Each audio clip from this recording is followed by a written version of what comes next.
Y una vez más por aquí, por el canal, con una agenda apretada que lo sé, Juan Ramón Rayo, siempre es un lujo tenerte por aquí y además que saques huecos de donde no los hay casi, así que muchísimas gracias. Nada, muchas gracias a ti, Héctor, por la invitación y sí, bueno, pues si no están los huecos se crean, pero lo importante es estar. Se inventan, claro que sí. Oye, hueco mañana vamos a tener también en primera fila para ver a Jerome Powell con esa reunión de la Fed, con ese dilema que ya hay en Estados Unidos de igual hasta no bajan ni tipos, ¿no? Estaban comentando algunos bancos de inversión, incluso en el caso más catastrofista, cosa que ahora mismo no está encima de la mesa, algunos como Bank of America dicen si el petróleo se va por encima de 100, 110, 120, puede que hasta los suban 25 puntos básicos. Esto no está ahora mismo en hoja de ruta, ¿no? Pero esto lo que te quiero decir es que ha cambiado mucho el panorama de principios de año ahora se habla de una o dos bajadas o ninguna. ¿Cómo ves tú todo esto? Tiene un papelón, ¿no? Powell en esta conferencia. Bueno, es un papelón que en parte se ha buscado él mismo, porque su discurso tradicional venía siendo que la batalla contra la inflación pues va en buena dirección, pero que quedaba bastante camino por delante y que no querían echar las campanas al vuelo de manera precipitada y que, por tanto, irían analizando la situación mes a mes, dato a dato, en lugar de dar una perspectiva de largo plazo muy firme a la que amarrarse porque la incertidumbre era muy grande. Pero no se sabe muy bien por qué. A principios de este año cambió el discurso. Parecía que estaba muy decidido a bajar tipos, adoptó un discurso muy dovish y el mercado, pues ya lo comentamos en su momento, llegó a descontar 6 o 7 bajadas de tipos de interés antes de terminar este año. Claro, eso sería verosímil porque hay razones que efectivamente llevan a pensar que a la Fed le interesa bajar los tipos de interés, entre ellos o entre ellas la situación de debilidad en la que sigue sumido parte de su sistema financiero y también los crecientes tipos de interés que tiene que abonar el Tesoro estadounidense, pero bueno, todo eso es contingente a que la inflación se modere, o al menos a que se modere, a lo mejor no para llegar al 2%, pero la economía entre en recesión, en cuyo caso pues ya dices, bueno, ya no priorizo tanto la inflación y priorizo más el crecimiento. Pero si la economía te sigue más o menos fuerte, que luego veremos si lo está o no lo está, a tenor de los últimos datos de PIB estadounidense, supongo que hablaremos, pero desde luego la inflación no te está bajando, sino que al contrario, te está repuntando suavemente, pero te está repuntando en torno al 3,5%, ¿no? Parece que está ahí como estancada entre el 3 y el 4%, pues ahí te quedas sin mucha justificación para bajadas importantes de tipos, para cambiar el tono de la política monetaria. Claro, el problema es que venimos de una situación de los bancos centrales, finales de 2021, principios de 2022, donde su credibilidad quedó muy tocada. Gran parte de lo que han hecho en 2022 y 2023 se explica por ese intento de recuperar su credibilidad después de que no hicieran clarísimamente lo que tenían que hacer durante bastantes meses y ahora que parecía que bueno, volvían a tener el toro por los cuernos, este descuelgue discursivo de la inflación ya está solucionada, ya vamos a bajar tipos y que en la realidad te golpee en la cara como le está golpeando, a ver, tampoco digo que le haya tirado por los suelos y humillado absolutamente, eso sería si la inflación se hubiese ido al 6 o al 7%, pero aún así no se está cumpliendo el guión que tú trazaste y claro, ahora la cuestión, veremos, o sea, mañana claro que ha descartado que se vayan a bajar tipos, eso no está en ninguna cabeza, pero lo interesante será qué tono va a adoptar, si va a volver a su discurso de no nos comprometemos a hacer nada en concreto, iremos viendo mes a mes en función de los datos, si adopta un discurso más duro, el panorama ha cambiado mucho y ya no prevemos bajadas de tipos, o si se considera que a lo mejor ahora mismo las expectativas son demasiado pesimistas y que el mercado descuenta demasiadas pocas bajadas y quiere darle un ímpetu al mercado, que creo que no es el momento para hacer ese tipo de cosas, pero nunca se sabe, claro. Claro, estoy de acuerdo contigo en que yo creo que fue muy precipitado, sobre todo a principios de año, decir que la inflación era un bache en el camino, o los últimos recientes repuntes sobre la presión sobre los precios que estaba viendo, era como algo coyuntural. Llevamos casi 4 o 5 meses consecutivos en comparación con el mismo mes del año anterior de repuntes, y ya ellos mismos filtran a Wall Street Journal, a la prensa, bueno, igual hemos sido demasiado osados a la hora de decir esto. Vamos a ver mañana qué dice todo esto, pero a mí me parece, y te quería preguntar, ¿no te parece que siguen un poco con ese mismo estigma de años anteriores de estar muy por detrás de la curva. Bueno, muy quizá no, pero por detrás de la curva nuevamente, viendo cómo está otra vez despegando o cómo ha ido despegando los tramos más largos, los bonos de 30, de 10 años, otra vez buscando niveles preocupantes, incluso para futuras refinanciaciones. Bueno, es que la Fed suele ir detrás de la curva. Es muy complicado que vaya por delante de la curva. Porque tiende a adoptar una posición conservadora. Primero porque el mercado es mucho más potente que la Fed en su conjunto, eso no lo perdamos de vista. Es verdad que el mercado no es prudente que apueste contra la Fed, porque la Fed a corto plazo tiene mucha capacidad para manipular el mercado en su favor, pero la cantidad de operaciones y de agentes que están día a día formando esas expectativas en los mercados en su conjunto es más potente que la Fed y por tanto la Fed, quieras que no, va a remolque. Es verdad que hay momentos en los que tendría que liderar.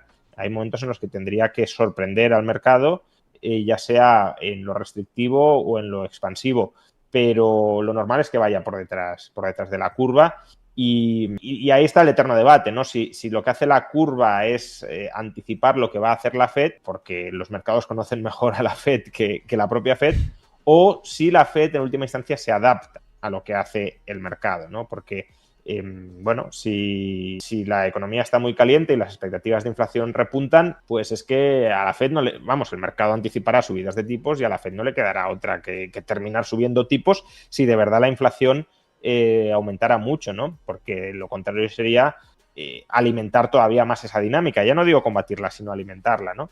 Y al revés, si la demanda de crédito se te hunde, por ejemplo, porque entras en una recesión fuerte, aunque la Fed mantenga los tipos altos, las condiciones financieras se van a relajar, porque la demanda de crédito te va a caer y, por tanto, habrá mucha sobreabundancia de capacidad de financiación y ahí la Fed lo que hará será acompañar. Lo raro es que la Fed, tanto por información cuanto por capacidad, se adelante al mercado. Pero yo creo que lo crucial es que el mercado no perciba que la Fed rema contracorriente de una manera contraria a sus estatutos o a sus objetivos declarados. Es decir, hasta cierto punto que la Fed vaya por detrás de la curva, ya digo, es esperable, pero claro, si va por detrás de la curva porque el mercado entiende que está priorizando otras cosas que no debería priorizar, que por ejemplo, imaginemos, hay que subir tipos y la Fed no quiere subir tipos o no puede subir tipos porque está vendida a los intereses financieros del Tesoro, y por tanto, aunque se incrementen los tipos de interés de mercado, la Fed va a mantenerlos atados para dar facilidades de financiación a tipos muy bajos, ahí es cuando el descrédito genera, ¿no? No tanto por ir detrás de la curva, que yo creo que eso es algo que el mercado asume que va a suceder, sino por ir contra la curva, si queremos, ¿no? Y ir contra la curva en contra de los objetivos de la Fed, porque, claro, si el mercado anticipara bajadas de tipos y la Fed mantuviera un discurso de seguimos priorizando la inflación y por tanto no los vamos a bajar, pues ahí de alguna manera como que refuerzas tu credibilidad de yo soy mucho más duro de lo que os podéis imaginar y aquí no va a haber ni una décima de inflación. Pero si es al revés, si haces lo contrario de lo que tendrías que hacer y de lo que quiere y espera que haga el mercado, ahí sí hundes tu credibilidad. Ahora mismo la Fed no está en esas. Ahora mismo la Fed está manteniendo unos tipos de interés altos. Es verdad que bueno, abrió la mano a bajarlos y eso pues puede haber erosionado un poco su credibilidad, tampoco de manera muy determinante. Digamos que se ha metido ella misma en un agujero del que puede salir con cierta facilidad si mañana adopta, por ejemplo, un tono más de halcón. Pero, bueno, habrá que estar atento porque la Fed hasta ahora ha tenido cierto tiempo para mostrar mucha dureza y que los mercados la creyeran. Pero cuanto más se prolongue esta situación, más se va a poner en tela de juicio o más se va a poner a prueba del algodón, la independencia monetaria de la Fed. Porque, claro, tipos de interés a estos niveles, no digamos ya más altos, durante más tiempo significa un gasto financiero expansivo para el Tesoro, una fragilidad financiera corrosiva para los bancos, para la banca regional. Y si la Fed llega a un punto en el que dice yo esto no lo puedo soportar, he de relajar las tensiones de un lado y de otro bajando tipos, aun cuando la inflación no haya bajado, ahí es cuando se comprobará si si está a lo que tiene que estar, que es a cuidar el valor del dólar, o está a otras cosas. Es que ahí sí que viene un segundo o una potencial segunda ola de inflación si empieza a bajar tipos y si lanza un mensaje al mercado de, oye, tenemos que relajar. Fíjate, es que esto, perdona porque mezclo ideas, pero justamente estabas comentando esto y me acordaba del discurso de Biden cuando le preguntaban si iban a bajar los tipos de interés y dice, bueno, yo lo único que sé es que van a bajar antes de final de año. O sea, te lanzas el mensaje con certeza y claro, te entra la duda desde este lado diciendo, oye, si lo afirma con tanta certeza, se supone que la Fed es una institución independiente. ¿Cómo puede asegurarlo? Sí, lo que pasa es que Biden ya sabemos que no sabemos si sabe en qué año vive, con lo cual es difícil saber si se está refiriendo a bajadas de tipos de ahora o de 2009, 2010, cuando era vicepresidente. Y en todo caso, bueno, podría simplemente estar constatando lo que el mercado espera muy seguro. No tendría por qué tener información propia, aunque un presidente en sus cabales y que midiera bien cada palabra que dice, efectivamente no debería decir esas cosas porque está como desvelando, o aparentemente está desvelando información privada que no debería tener si la FED es independiente. Pero bueno, la independencia de la FED, o sea, yo creo que hay dos tipos de independencia, ¿no?, que podemos evaluar. Una es la independencia, bueno, no sé cómo llamarlo, formal, por supuesto, que eso es lo que rigen los estatutos, o tal como está puesto en los estatutos, y material desde la política a la FED. Es decir, ¿la FED cumple órdenes de la política? De momento, aparentemente no. Como mucho la FED le habrá podido comunicar a Biden intenciones que tiene, que no debería hacerlo, pero se lo puede haber comunicado, pero aparentemente Powell no sigue las instrucciones de Biden. Esa independencia política se va a poner, o esa independencia desde el lado del gobierno hacia la FED, se va a poner en cuestión también si gana Trump, no por nada, sino porque él mismo ya ha dicho que quiere subordinar claramente la FED a sus objetivos de política económica, que además ya es algo que en los últimos años de su presidencia intentó hacer, pues presionando desde Twitter y supongo que desde otros ámbitos también a Powell para que bajara tipos cuando Powell creía conveniente subirlos, etcétera. Pero luego la falta de independencia a la que me refería antes no es tanto esta, que también va a ser una papeleta importante para la FED en los próximos meses y años, sino incluso siendo independientes frente al gobierno, en el sentido de que no cumplen órdenes y no tienen por qué cumplirlas y no quieren cumplirlas, si ellos ven que el panorama financiero y el panorama fiscal está tan embarullado, está tan complicado, está tan tensionado por su política monetaria, que esa misma política monetaria restrictiva puede terminar haciéndoles fracasar en sus objetivos de política monetaria, ¿no? Por ejemplo, tipos de interés muy altos, quiebra toda la banca estadounidense, que no digo que sea el caso, pero imaginemos ese caso extremo. Deflación del caballo, pues claro, la Fed quiere mantener una inflación del 2%, una deflación gigantesca. Entonces, si tú crees que los tipos muy altos pueden hacer quebrar a toda la banca, no los vas a mantener altos, aunque eso te genere algo de inflación, porque la alternativa es una deflación muy fuerte que tampoco es tu objetivo. O con el tesoro. Si tú mantienes tipos muy altos y el gobierno dice, a mí me da igual, yo voy a seguir emitiendo deuda, y eso te genera una factura creciente de intereses, claro, si la FED en última instancia va a terminar topando ahora o más adelante el coste de refinanciación del tesoro y esos intereses son crecientes, pues permitir que esos intereses crezcan mucho hoy es alimentar la inflación de mañana. Y eso la FED también lo puede saber y decir, oye, pues voy a sacrificar la inflación, no voy a llegar al 2, voy a llegar al 3 o al 3,5 bajando tipos para que la pelota de intereses del tesoro no crezca tanto, porque si no la alternativa es que en unos años estemos en el 5 o en el 6. Entonces, eso resta independencia a la FED, no porque la FED vaya a seguir las órdenes del tesoro, sino porque el margen de maniobra que tiene la FED para hacer lo que cree que tiene que hacer con su política monetaria se va achicando por otras circunstancias fiscales y financieras que dominan y predominan sobre sus objetivos más inmediatos de política monetaria. Fíjate, con todo esto también, y por cerrar el capítulo de inflación y ligarlo precisamente lo que hacemos siempre, ¿no?, de cómo ir sorteando estos escenarios de mercado que tenemos. Pero para ti, con este esquema que tenemos ahora, en el que el mercado laboral aguanta y precisamente tenemos un mercado laboral, unos datos con respecto al mercado laboral durante toda esta semana, tenemos encuesta JOLTS en Estados Unidos, informe ADP de empleo el próximo miércoles y el viernes el dato oficial, que bueno, eso hay que cogerlo un poquito más con pinzas por los maquillajes y ajustes que van haciendo y revisiones constantes, ¿no? Pero sí que es verdad que tenemos datos importantes de empleo. Y esto te lo digo porque la pregunta es, si no se daña parte del mercado laboral, con un nivel de consumo importante, con un mayor gasto por parte de incluso clases más bajas de Estados Unidos, tirando de tarjetas de crédito y aguantando ese nivel de consumo actual, el camino no es más inflación, que es lo que estamos viendo hasta ahora, y que puede progresar durante los próximos meses, a menos que tengamos destrucción en el mercado laboral. ¿Cómo ves tú ese binomio? Porque al final la cuadratura es lo difícil. Bueno, esa es hasta cierto punto la tesis que han mantenido muchos keynesianos clásicos, como Summers, desde principios de esta oleada inflacionista, ¿no? Que no se conseguirá domar la inflación sin destrucción de empleo, ¿no? A Summers se le ha criticado mucho por esto. Durante algunos meses parecía que estuviese completamente equivocado, porque íbamos aparentemente hacia un aterrizaje suave o ni siquiera aterrizaje, crecimiento económico sin inflación. Ahora ya no está tan claro. No está tan claro.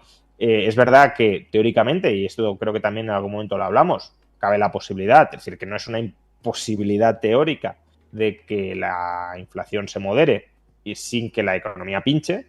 ¿Por qué? Pues porque al final la inflación por exceso de gasto se debe a que tienes una oferta agregada, si lo quieres, una estructura de producción insuficientemente adaptable a los cambios de la demanda y al aumento del gasto. Si tú consigues tu estructura productiva, o sea, aumenta el gasto y esa estructura productiva es capaz de atender ese aumento de gasto con aumento de producción, no vas a tener inflación. Esto es difícil sincronizarlo porque si el gasto te aumenta en partes de la economía que no tienen plena elasticidad de oferta, pues no puedes aumentar tanto la producción como el gasto y entonces tienes cuellos de botella y tienes aumento de la inflación por insuficiente elasticidad de la oferta frente al aumento del gasto. Y es ahí cuando se tienen que recolocar factores productivos, pero claro, si tú continúas incrementando nominalmente el gasto más y más, como que la oferta siempre va por detrás y nunca consigue abastecer con mayor producción el mayor gasto nominal. Claro, si tú has tenido un fogonazo de gasto que te ha aumentado de una vez la inflación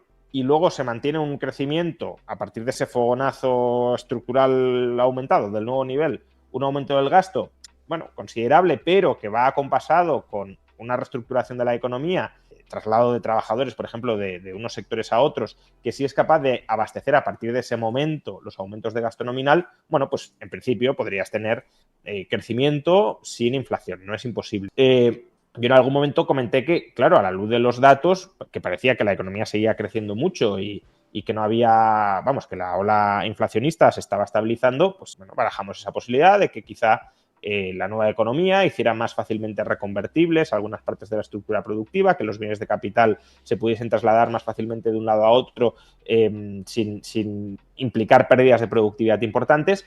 Pero bueno, esto es algo que es una hipótesis, que es algo que puede suceder, pero que no ha sido lo habitual en la historia y que tampoco sé si es la situación actual. Entonces, claro, si lo que vemos durante los próximos trimestres es aumentos del gasto nominal por condiciones financieras, pues que permiten esos aumentos, es decir, demasiado laxas en relación con la coyuntura que tenemos y subidas de precios, pues ahí, claro, se reforzaría bastante la idea de que, como sostenían los keynesianos clásicos tipo Summers, que va a ser, bueno, tampoco es que Keynes pensara esto, pero neo-keynesianos clásicos, si lo queremos, que sí sería necesaria pues, la curva de Phillips de toda la vida de si tú quieres bajar inflación, vas a tener que destruir empleo para moderar el gasto agregado, para asentar expectativas y a partir de ahí, desde esa base de destrucción de empleo y de estabilidad de precios, pues reinventar la economía y volver a crecer de manera más o menos sostenida. No lo sé, no tengo una respuesta porque al final para saber esto habría que modelizar microeconómicamente el conjunto de la economía, que es algo que desde luego yo no he hecho y no me consta que haya hecho nadie en la situación actual. Ha habido algunos estudios que se acercan, por ejemplo los que intentan desagregar qué parte de la inflación es de oferta y de demanda, se acerca bastante a eso, pero ni siquiera, ¿no? Entonces, lo único que tenemos son los síntomas que nos da la macro, ¿no? Los macroagregados, pero en los macroagregados se mezclan o se pueden mezclar tendencias contradictorias y por tanto es difícil interpretar a veces el sentido de los macroagregados, tener que te suben los precios y a lo mejor te ha subido por algo que no tiene que ver con el aumento del gasto, sino que el fogonazo viene por otro lado, o no te suben a pesar de que la tendencia del aumento del gasto se mantiene. Entonces, interpretar lo macro, que siempre es lo emergente, siempre es el humo que ves por arriba de la economía, es muy complicado y para tener certezas de si los sectores son más o menos adaptables, si la oferta es más o menos elástica sectorialmente, claro, habría que ir sector por sector, mirando cómo cambian las demandas relativas, cómo responden las ofertas relativas a esos cambios de la demanda, y eso es algo que no hemos hecho y por tanto vamos mes a mes viendo cómo evoluciona lo agregado y en función de esa evolución agregada pues interpretamos que los tiros micro irán por un lado o por otro, etc. Luego sí que te quiero preguntar por un tema micro, que antes te lo he mencionado así un poco de pasada, que es el tema de las tarjetas y te diré por qué, después te lo comento, pero antes quiero volver a Europa, ¿no? Y Europa relacionado con el tema de inflación, tema de que el PIB parece que sale mejor de lo esperado, parece que puede haber debate de que podamos volver a tener crecimiento y esto, pues o el debate que existe en Estados Unidos de tipos de interés más altos, pues lo traemos aquí, ¿no? Y esto lo vinculo con lo que hablamos siempre, y déjame que comparto pantalla muy, muy rápidamente, un segundito. Y esto lo vinculo a lo que te decía, porque si volvemos a un debate de tipos de intereses altos por más tiempo, incluso posibilidad de que la inflación haya alcanzado suelo en la Unión Europea, veremos a ver, porque hay países en los que hay más calentamiento y otros en los que están en un proceso más recesivo o caminando en direcciones más opuestas. Pues claro, volvemos a tener en escena el debate, el dilema de tenemos que remunerar el ahorro si nos dan opciones incluso por encima de los niveles de inflación, y ya no solo esto, sino si los tipos van a estar más altos más tiempo, pues la posibilidad de que aprovechemos estas soluciones durante mayor tiempo, ¿no? Pese a que esta ventana poco a poco y cada vez se va a ir agotando más. Y en este caso, Freedom24, siempre lo decimos, con sus colocaciones de dinero a largo plazo, a 3 meses, a 6 meses y a 12 meses, pues con rentabilidades tanto en euros como en dólares. Fijaos que en dólares llega hasta casi el 8% anual y en euros casi al 6% anual, pues merece bastante la pena. No sé si con estos datos, Juan, y viendo este contexto de mercado, para ti es un momento, además yo justo ahora tengo ahí 1.600 euros nuevos disponibles para volver a aportar, si es buen momento ahora con el contexto europeo que otra vez parece que nos recalentamos o no, con esta inflación en duda, si debemos movilizar el dinero, ¿no?, en productos como este. Bueno, a ver, pues un poco lo que decimos siempre, ¿no? Aquí para tener una respuesta muy sólida habría que conocer cuáles van a ser los tipos de interés futuros y solo podemos, como hace el mercado, especular sobre las distintas posibilidades. A ver, es evidente que si la inflación repunta, de alguna manera nos sentimos más presionados, o al menos nos conviene sentirnos más presionados para intentar rentabilizar en términos nominales nuestro ahorro líquido para no verlo erosionado y para que no nos roben, ¿no? Porque al final, si la inflación aumenta más que la remuneración de nuestra liquidez, eso es algo que se termina quedando el gobierno, ¿no? Es una especie de impuesto sobre los saldos líquidos que se queda el gobierno. Entonces, cuanto más alta sea la inflación, más razón para buscar formas de cubrirse frente a la inflación. Eso lo primero. Entonces, si vuelve la inflación, bueno, nunca se ha terminado de ir, pero si se vuelve a reacelerar un poco, pues más motivo para buscar este tipo de productos. Luego, claro, si se espera que los tipos no bajen tanto como se creía hasta ahora, o incluso se espera que suban, pues no convendría posicionarse en tramos muy largos. Por ejemplo, los planes a 12 meses podrían ser menos convenientes en la medida en que, bueno, si creemos que el mercado está minusvalorando la posibilidad de subida o de mantenimiento de tipos en Europa, pues todavía esos tramos más largos no habrían descontado, no habrían incorporado todos los tipos de interés futuros que se van a dar, ¿no? O el nivel de tipos de interés futuros que se va a dar.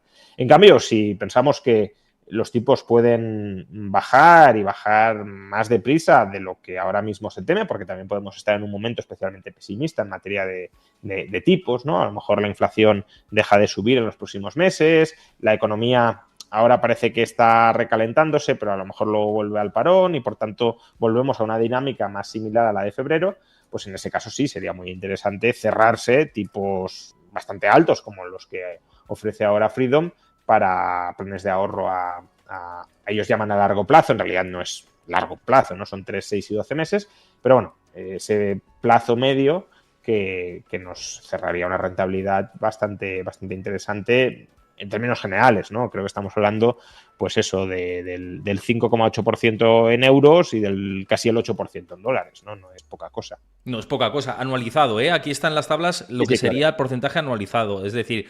4,27% en euros a 3 meses. Eso habría que hacer el cálculo anualizado, lo que sería... Sí, sería aproximadamente la cuarta parte, que tampoco, pero bueno, aproximadamente la cuarta parte. Claro, eso es, pero que... Si todos los trimestres reinvirtiera este tipo de interés, al cabo de un año conseguiría ese tipo de... Exactamente. Esto para que lo entendáis. Pero fíjate, una pregunta adyacente a esto, y es, ¿en dólares o en euros? Teniendo en cuenta que parece que la Fed sí que tiene un esquema de mantener los tipos más altos por más tiempo, más que Europa. De hecho, las declaraciones han ido más en esa línea. ¿Sería interesante tener a lo mejor una parte en dólares? ¿O invertido al porcentaje de remuneración en dólares? Bueno, yo eso ya... El riesgo cambiario... Creo que es complicado de arbitrar, sobre todo si estamos hablando de ahorro conservador, que es lo que entiendo que estamos hablando, ¿no? De cómo rentabilizar la liquidez en productos pues de ahorro bastante seguro, ¿no? De bajo riesgo y a corto plazo. Yo meterme en el riesgo cambiario, aparte de que son cuestiones en las que ya no tengo una ni mucho menos una bola de cristal, pero creo que el perfil de riesgo del que estamos hablando o que estamos manejando no es el que tiene que apostar por el riesgo o por colocarse a un lado o al otro de las fluctuaciones cambiarias, ¿no? Claro, si uno tiene dólares, ahorro en dólares, porque va a tener gastos futuros en dólares, que podría ser, sí tiene sentido que haga depósitos en dólares, claro. Ahora, si uno tiene euros y hace depósitos en dólares porque los tipos son más altos, pero luego quiere reconvertir esos dólares en euros, ahí, si el mercado es mínimamente eficiente, esas oportunidades de arbitraje ya se habrán dado y, por tanto, se corre el riesgo de meter la pata y de que el mercado gane puntos a costa tuya, o a costa de ti, mejor dicho. Entonces, bueno, sí, obviamente es un tema del que debatir, ¿no? Si la Fed se pone más agresiva con los tipos y Europa los termina bajando en mayor medida de lo que ahora mismo espera el mercado, pues habrá no solo una rentabilidad más alta en dólares, sino previsiblemente una apreciación del dólar frente al euro, y eso permitirá rescatar los depósitos. Bueno, esto no es un depósito, pero en teoría financiera se tiende a pensar el arbitraje de tipos en términos de depósitos, ¿no? Bueno, permitirá rescatar los productos de ahorro a corto plazo y de bajo riesgo con ganancia cambiaria y con ganancia el spread de tipos de interés que es más alto, pero yo creo que ahí hay un componente de riesgo que no es el típico que el inversor conservador que está rentabilizando su liquidez está pensando en asumir. Claro, yo también lo decía porque no hay comisión en tipo de cambio de dólares a euros, que eso es interesante, porque muchas veces te cobran comisión por tipo de cambio, y es verdad lo que dices de la parte del arbitraje. Entonces, vamos a hacer aquí la aportación en directo, yo en este caso a 6 meses, porque me viene bien, porque ya os he contado y lo he dicho por aquí y lo he hecho público que voy a ser padre justo en 6 meses, pues oye, me viene bien tener esa parte de liquidez una vez esté remunerada, y vamos a meter los 1.600 que tenemos ahí, a ver si me lo coge. Vamos a ver, vamos a poner 1.500, con 1.500 yo creo que, a ver, colocación de dinero, 100, si a 6 meses, no sé por qué ahora mismo, no sé si es que hay que confirmar alguna clave o algo en concreto, pero en principio voy a intentar cambiarlo aquí y vamos a darle de nuevo a refrescar y a ver si deja. Mira, 1.000 euros sí que me deja, a lo mejor es que hay que hacerlo, o ahora sí a lo mejor me deja, sí, ahora sí se había quedado la plataforma colgada, le damos a confirmar, veis que es muy fácil, vamos a cerrar esto, enviar pedido y 1.600 euros colocados que se unen a lo que ya teníamos anteriormente, y ya os digo que creo que merece la pena. Os pasa Chris por el chat el enlace, también lo tenéis fijado en el comentario de YouTube para los que lo veáis esto desde YouTube, que creo que merece mucho la pena, y en la descripción del vídeo, también en el perfil de Juan Ramón Rayo en el vídeo, cuando lo suba él a su canal, lo tendréis también fijado en su descripción del vídeo y en el comentario fijado para que lo tengáis en cuenta. Y bueno, recordar que esto es algo que hemos hecho, que hemos debatido, es un contenido educativo y no es una recomendación de inversión. De hecho, es algo que yo he hecho y que cada uno haga lo que quiera, ¿no? Lo que sí os tengo que decir que hasta dentro de 5 horas, fijaos si corre el tiempo y que yo creo que urge, hasta dentro de 5 horas, si hacéis una colocación de 5.000 a 20.000 euros en productos como lo que hemos visto de Freedom 24, con el código promocional April5 os dan 3 acciones de regalo. O sea, que merece la pena que encima si queréis colocar dinero, pues tenéis estas 3 acciones de regalo. Os dan 10 si colocáis de 20.000 a 49.999 con April 5 y April 20 y 20 acciones de regalo si colocáis 50.000 euros o más. ¿Vale? Cada uno que tome sus decisiones. Simplemente recordaros que la inversión siempre tiene un riesgo añadido, siempre asumes un riesgo cuando inviertes, aunque sea una inversión bastante segura en este caso, desde mi punto de vista, y lo que estamos comentando con Juan, pero bueno, que tenéis esta promoción que creo y tenéis 5 horas para hacerlo, que merece bastante la pena con todo esto. Ligando, hablábamos de la situación del PIB de España que ha salido y también de Europa, ¿no? Estos datos de inflación también, que parece que, por ejemplo, en Alemania están alcanzando objetivos del 2%, muy cerca, posibilidad de que esté acelerando la economía europea. ¿Cómo ves este contexto, Juan? ¿Crees que sí que hay posibilidad de que reaceleremos ahora mismo en términos económicos, viendo el contexto? ¿Se podría haber alcanzado cierto suelo? Bueno, eso es siempre complicado de decir, obviamente, porque además depende mucho de cómo evolucionan las expectativas de los agentes. Probablemente lo que esté sucediendo en Europa, porque también han salido datos de España que han sido incluso mejores que los de la eurozona, y lo que hemos visto en el caso de España, bueno, aún no tenemos el desagregado, pero aparentemente la demanda de vivienda y la demanda de bienes de equipo, de inversión, que son componentes del gasto muy sensibles a los tipos de interés, han ido muy bien, o han ido bastante bien. Aún así, la aportación de la demanda interna al crecimiento de España ha sido bastante escasa, pero bueno, sí que hay un repunte de la inversión que estaba muy tocada durante los últimos trimestres, o al menos eso parece. Y claro, si eso es así, cabe pensar, como posibilidad al menos, que todo este discurso del Banco Central Europeo de que va a bajar tipos y, por tanto, la incorporación de esa bajada de tipos a las expectativas de los agentes han relajado las condiciones financieras antes de que el propio Banco Central baje tipos y ya se está reflejando.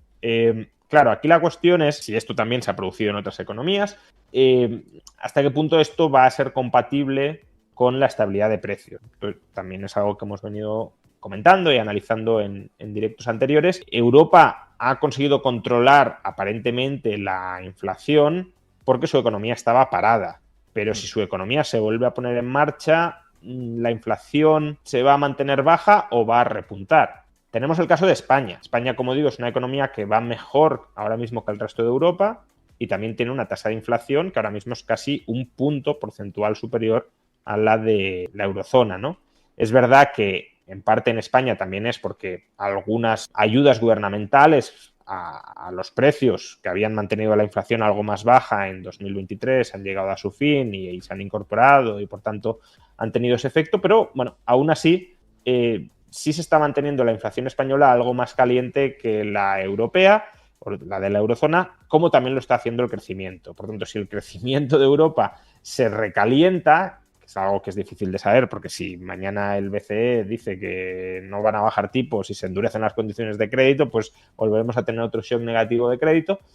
Pero si se relanzara cierto crecimiento en Europa en mayor medida que el actual, pues claro, a lo mejor la inflación ya no se queda en el 2,4, sino que te vuelve al 3 y pico, entonces el Banco Central ya no puede bajar tipos. Si es que es llamativo, ¿no? Pero ahora mismo, con los datos del primer trimestre, Europa y Estados Unidos están creciendo lo mismo. Anualizadamente, Estados Unidos creció esperemos a las revisiones y todo, ¿no? Porque sobre todo allí revisan bastante, pero ha crecido un 1,7% anualizadamente, que eso es un 4 y pico, un 0,4% trimestral, y Europa creció un 0,4%.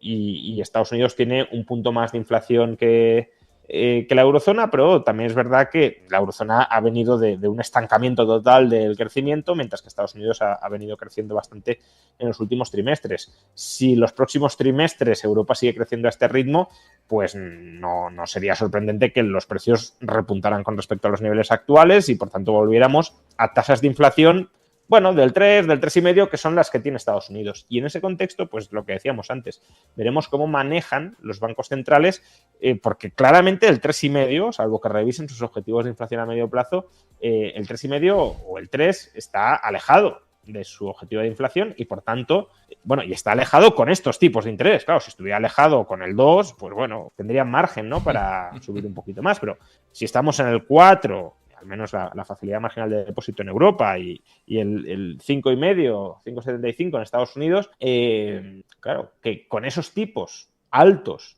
la inflación esté en el 3, 3,5, pueda irse al 3, 3,5, pues ya digo, a los bancos centrales es una situación complicada porque tendrían que empezar a señalizar que el mercado está descontando demasiadas bajadas, que está relajando demasiado las condiciones financieras y que no hay que hacerlo, que los tipos se van a mantener altos durante más tiempo porque la inflación no está controlada. Pero ese cambio de discurso creo que es algo que todavía no está incorporado en las expectativas de mercado, y si se termina produciendo, desde luego si la economía se recalienta un poquito, que tampoco es que estemos ahí creciendo una barbaridad, pero si se recalienta un poco y suben los precios, probablemente se termine produciendo, es decir, los bancos centrales diciendo que habían cantado victoria demasiado pronto y que tienen que reconfigurar sus expectativas de tipos. Si eso se termina produciendo, el mercado sufrirá. Y sufrirá porque los bancos centrales querrán que sufra para controlar la inflación, claro. Mira, relacionado con esto, antes quiero dar las gracias a Ilucac y a Francisco Hub 13 por suscribiros al canal, muchísimas gracias. Y precisamente una de las preguntas que nos entraban por aquí por el chat de Javi Token, luego voy a apurar a otras cuestiones que también me han preguntado mucho y que quiero introducirlas aquí en la charla. Y preguntaba, viendo los niveles de inflación de paro PIB en Europa, el 6 de junio el BCE bajará tipos, ¿qué niveles harían falta en Estados Unidos? Pregunta, bueno, es un poco lo que estábamos comentando, pero ¿cómo ves esto que nos pregunta Javi? A ver, no lo sé porque al final hablamos de políticos y de seres humanos, ¿no? Pero el compromiso de que van a bajar tipos en junio sí que parece que es bastante firme, y quizá hacen una bajada simbólica para no desdecirse, pero yo creo que si la inflación no se consolida con más claridad en torno al 2%, no tendrán mucho más margen para bajarlo. Y creo que lo decisivo no es tanto si los bajan o no. Obviamente, si no los bajaran, eso sí que mandaría un mensaje que modificaría las expectativas, no hay duda. Pero creo que lo decisivo no es tanto si los bajan o no, sino cómo evolucionan esas expectativas de tipos en el futuro. Si los bajan y el Banco Central Europeo dice hasta aquí, no los vamos a volver a bajar más en mucho tiempo, pues eso puede ser mucho más duro que si no los bajan y dicen que lo aplazan a la próxima reunión. Entonces, no es solo qué hace con los tipos, que también, claro, sino el mensaje o la perspectiva que adjunta a ese movimiento de los tipos. Y eso es algo que todavía no sabemos cómo va a evolucionar, porque los banqueros centrales lo digan o no lo digan, pero al final van de la mano de la evolución de los datos que no son capaces de anticipar, y si los datos evolucionan en una dirección que no habían previsto y que es más negativa para sus objetivos de lo que querían, pues tendrán que revisar su discurso. También quería tocar un poco relacionado con el tema de inflación, situación de la economía. Hay un sector que pesa y que es importante y que me preguntan mucho, y últimamente he debatido bastante y he hecho bastante contenido de todo esto, que es el de la vivienda. Y la situación de por qué la vivienda sigue subiendo y por qué intentar prohibir no garantiza bajada de precios, o poner topes de precios y estas cosas. Son eternos debates que siempre hay, ¿no? Pero claro, el otro día hablaba Juan y decía que uno de los motivos principales por los que la vivienda no cae es por los visados de obra nueva, que están en niveles reducidos desde el año 2010, que empezó a caer 10.600 el año pasado. No se está construyendo, poca oferta, además las inmobiliarias lo dicen, demanda pues estructuralmente fuerte, pero tampoco a niveles que veíamos en 2006 o 2005, y esto hace pues que los precios suban y sigan subiendo. Claro, ¿tú cómo ves el contexto de la vivienda en España? ¿Crees que puede seguir subiendo? ¿Qué se puede hacer, ¿no?, para que esta situación cambie? Quien nos esté viendo y que quiera comprar una casa, ¿no?, también y esté preocupada por esta situación. A ver, claramente estamos ante un problema de desajuste entre oferta y demanda. La demanda de vivienda, sobre todo en grandes ciudades y en ciertas zonas de grandes ciudades españolas, pues ha aumentado mucho, y la oferta no lo ha hecho. No lo ha hecho ni la oferta premium, que no tiene mucha capacidad tampoco para aumentar, es decir, en el centro de las ciudades, pues hombre, hay margen para construir más si quisiéramos, pero ya es más complicado porque sería necesario rehacer los planes de urbanismo de los ayuntamientos, por ejemplo, permitir construir a mucha más altura de lo que se permite actualmente, y no parece que esté sobre la mesa. Entonces, no ha aumentado la oferta premium, por ejemplo, en los centros de las ciudades, porque no hay mucho margen y la normativa tampoco lo permite. Pero es que hay otro factor, y es que la oferta no premium, que también hay demanda no premium, es decir, gente que quiere venir a vivir a Madrid, y hombre, claro que le gustaría vivir en el centro, pero que si no vive en el centro, puede vivir a las afueras a un precio moderado, también le sirve. Pero esa oferta tampoco ha aumentado muy poco.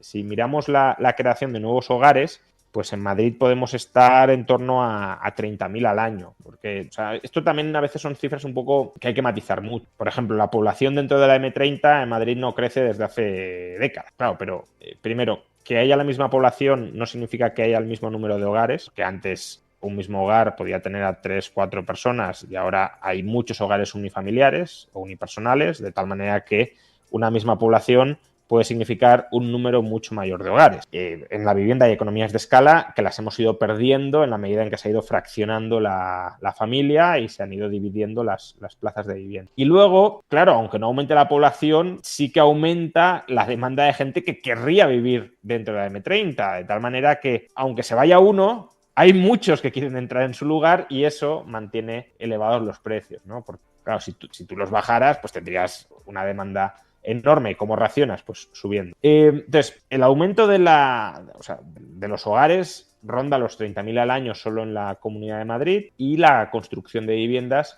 puede estar en torno a 10.000, 12.000 unidades. Es decir, que tenemos un déficit importante y acumulativo. Entonces, ese déficit no se está cubriendo con mayor construcción donde se podría dar. En parte porque el sector de la construcción en España ha estado muy desmantelado a raíz de todo el hundimiento de la burbuja inmobiliaria, se ha quedado en los huesos y por tanto hay un cuello de botella, si lo queremos ver así, en la construcción española, también de personal, no solo de empresas, sino de personal que no ha querido volver al sector después de la mala experiencia de esos años. También hay restricciones y costes urbanísticos, es decir, pues la vivienda de protección oficial que tiene que entregarse forzosamente en cada promoción inmobiliaria, la restricción a la oferta de suelo, las normas urbanísticas sobre cómo has de construir, cuánto has de construir y, por tanto, cuánto puedes rentabilizar ese tipo de inversiones muy intensivas en capital y porque se adelanta mucho capital de entrada y solo posteriormente se recupera cuando se venden las promociones. Se pueden vender sobre el plano, pero más complicado. Todo eso conduce a que ahora mismo haya un cuello de botella, como os decía, por motivos empresariales, por motivos financieros. El encarecimiento de los tipos de interés tampoco ayuda. Decía, es un sector muy intensivo en capital. Si te cuesta más endeudarte, pues no te vas a endeudar tanto para construir. Cuanto en términos regulatorios, hay un cuello de botella en el lado de la oferta, la demanda se mantiene fuerte, sobre todo, ya digo, en grandes ciudades donde quiere ir a vivir la gente, porque también es donde se concentra la actividad económica, y eso dispara los precios. ¿Van a seguir subiendo? Bueno, a ver, al final los precios van a mantener una cierta relación con los salarios internos, porque si no se pueden pagar, pues se van a dejar de demandar sí o sí. Es verdad que en España también confluye la demanda exterior, que sobre todo en ciertos puntos, no sé, de Madrid es bastante relevante, barrio de Salamanca y demás, pero bueno, eso son cuestiones más puntuales de microinversión inmobiliaria, si lo queremos, ¿no? Si en el barrio de Salamanca van a seguir subiendo los precios, creo que la cuestión de fondo y el drama de fondo de la vivienda en España no es ese, es sí, los precios en el conjunto de Madrid o de la comunidad van a seguir disparándose. Y yo creo que ahí no hay mucho margen porque ya absorben un porcentaje significativo de los ingresos personales de los trabajadores para que aumenten en términos relativos mucho más. Es decir, no estoy diciendo que dejen de subir, estoy diciendo que no van a poder devorar mucho más porcentaje de los ingresos salariales del que ya devoran y por tanto que aumentarán a un ritmo similar al que aumenten nominalmente los salarios. A lo mejor les quedan algunos años de cierta fagocitación del porcentaje de salarios, pero no mucho más, ¿no? Y ya digo, a partir de ahí una evolución aún sin construir que sea más ajustada a la evolución de los salarios. Obviamente, si se construyera mucho, pues podrían bajar los precios. Es que eso es a lo que deberíamos aspirar.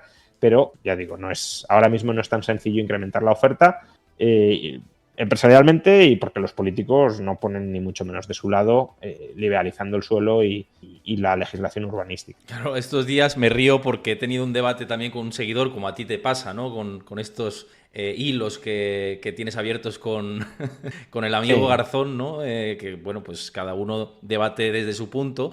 Y yo he tenido otras de estas, en este caso por Instagram, ¿no? Y me decía, no, claro, es que si se construye más volvemos a lo que pasó en 2007 y la burbuja inmobiliaria. Y digo, a ver, no tiene nada que ver porque estamos hablando de una oferta realmente excesiva, una demanda de crédito tremenda, un acceso a la financiación, en muchos casos, a 120% del coste de la vivienda, más gastos, que esto pasaba en la era del crédito fácil, y no estamos en ese contexto ni mucho menos, no estamos viviendo un además, proceso de burbuja. claro, yo aquí diría varias cosas, ¿no? Una, que tú bien dices, durante esos años aumentó mucho la oferta, pero porque la demanda de crédito estaba en niveles burbujísticos, con lo cual era un aumento inducido de la oferta por la burbuja de crédito. Actualmente no tenemos una burbuja de crédito, por tanto, el aumento de la oferta, por sus propios méritos que se produzca, no va a inducir una expansión crediticia, al menos no por el lado de la oferta como la que vivimos. Y en segundo lugar, tampoco perdamos de vista, porque parece como que restringimos la evolución de los precios de la vivienda a la evolución anual, ¿no? Pero si miramos todo el ciclo inmobiliario, podría ser 2000, 2001, 2013, 2014, 2015 o 2016, ahí sí se produce una caída de precio. Claro, se construyó de manera exuberante, irracional, desastrosa en muchos casos, pero a partir de 2008, claro, tú tenías muchísima oferta, pinchazo de la demanda insostenible. ¿Y qué sucede? Pues que los precios caen. Si es que los precios de los alquileres, por ejemplo, en términos reales, tendría que revisar las estadísticas, pero habremos superado los niveles de 2007 de manera muy reciente. Entonces, claro, sí que has tenido casi 15 años o alrededor de 15 años de control y de moderación de los alquileres, y eso no es sencillo de conseguir. ¿Y por qué lo conseguiste? Porque se construyó de manera irracional y ya digo, y desorbitada, y no es el modelo a seguir, el de construir 800 o 900 mil viviendas al año. Pero negar que eso, extendiendo el horizonte temporal, claro, si te fijas solo en el año burbujístico máximo de 2007, no, pero si extiendes el horizonte temporal y estudias cuáles fueron las dinámicas del inmobiliario que responden también a esas decisiones de oferta, negar que los precios se moderaran, creo que es de corteada de miras. Es decir, si no se hubiese construido todo lo que se construyó, mal construido en la mayor parte, no estoy justificando esos niveles de sobreoferta, pero si no se hubiese construido todo lo que se construyó, no habría habido pinchazo de los precios ni de los alquileres como lo hubo, aunque hubiese subido de manera más... O sea, los precios, porque los alquileres no había burbuja de alquileres en 2007, había burbuja de precios de compraventa, pero no de alquileres. Y los alquileres habrían seguido subiendo con respecto a los niveles de 2007, y en 2022 o 2023 tendríamos alquileres mucho más altos de los que tenemos hoy. Una mera progresión del 2, 3 o 4% nominal de subida de alquileres lineal entre 2007 y 2022-23 te lo daría. Entonces, si se han moderado hasta el punto de mantenerse más o menos planos en los últimos 15 años, fue por el exceso de oferta, y por tanto aumentar la oferta sí contribuye a moderar el aumento de precios o incluso a bajarlos, pero claro, hay que aumentar la oferta no como se hizo durante la burbuja, sino de manera razonable y no burbujística, es decir, no con la actitud crediticia que conduce a la bancarrota del sistema financiero.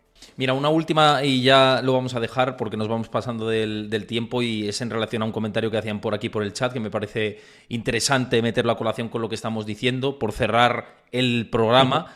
Y comenta que qué se puede hacer con las viviendas que están en manos de la Sareb y en muchos casos ocupadas, o de bancos que están ocupadas, y se pueden meter en circulación de alguna manera, ¿no? Porque realmente poco se ha hecho en eso por parte de la administración. Bueno, a ver, muchas eran viviendas malísimas y difícilmente rentabilizables, ¿no? Es decir, la Sareb, el banco malo, aunque se nos vendió como una especie de magnífica operación financiera con la que el Tesoro ganaría dinero, fue una forma de rescatar bancos, recapitalizándolos, comprando activos a precios irracionales, ¿no? Irracionalmente altos. La Sareb sí ha ido descargando parte de sus inmuebles poco a poco a pérdida. De hecho, hace unos días, ¿no?, confirmó que ya las pérdidas serían irrecuperables y que necesitaría una inyección de capital sin duda. Y los bancos también han ido descargando gran parte de su stock inmobiliario. El problema es que, como decía, mucho de ese stock inmobiliario era stock que estaba en la costa como segunda residencia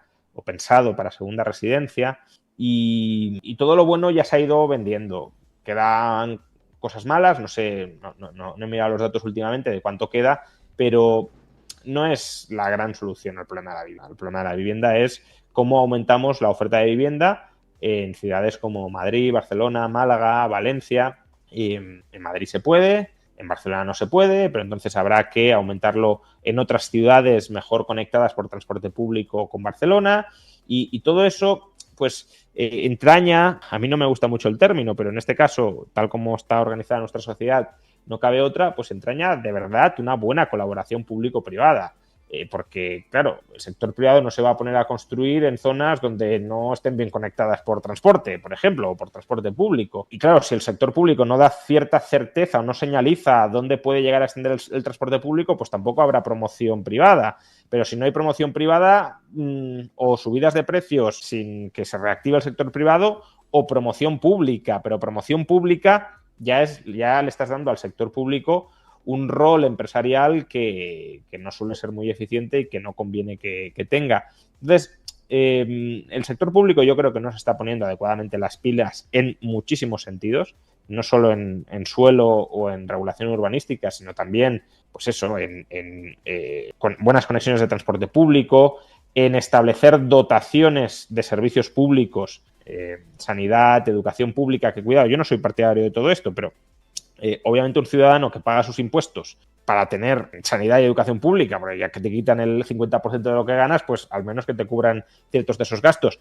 Pues a lo mejor no te planteas irte a vivir a un sitio donde no hay ambulatorio, donde no hay escuela pública y por tanto ahí tampoco el sector privado va a construir si no hay una demanda esperable de vivienda en esas zonas, con lo cual mantienes toda la presión en las otras zonas ya construidas donde sí hay buena dotación de estos servicios. Claro, si no hay una adecuada coordinación en todo esto, es muy complicado que se resuelva el problema de la vivienda, porque bueno, se va a seguir demandando vivienda donde siempre, no se va a construir porque no se permite aumentar las alturas y horizontalmente ya no se puede.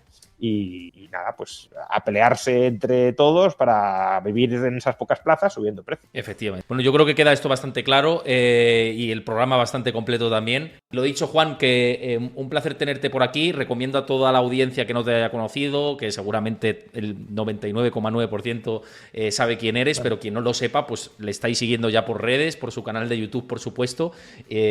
Os lo pasa también por el chat Chris para que le podáis seguir y nos vemos el próximo mes también con seguramente muchas novedades que comentar por aquí. Seguro que sí. Pues muchísimas gracias, Héctor, y nos vemos en un mes.